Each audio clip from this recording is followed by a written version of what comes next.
الزمالك وبيراميدز الفرقتين اللي صدعونا بقالهم سنتين ثلاثه. التحكيم التحكيم التحكيم التحكيم موجه للاهلي، البطولات بتروح للاهلي بالتحكيم. هو التحكيم إيه اللي بيحصل فيه؟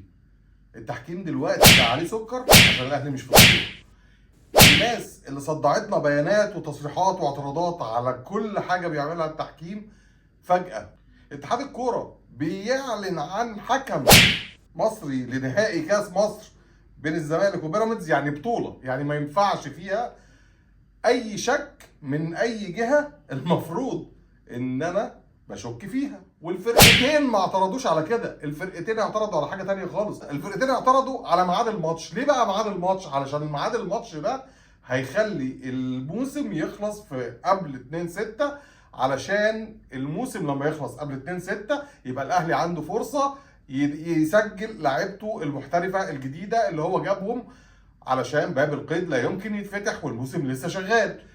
تبص بقى على الكلام ده تلاقي ان الناس دي ما عندهاش اي نية لاصلاح اي شيء، ولا حتى عندهم نية ان هم يكسبوا او ياخدوا حقهم او اي حاجة. هم نيتهم حاجة واحدة بس: الاضرار بالنادي الاهلي. المسرحية بقت واضحة قوي، والكل بقى شايف كل البلاوي اللي تحت الستارة. اعتقد ان في كلام كتير قوي محتاج يتقال في الفترة اللي جاية. لو عايز تعرف تابعنا.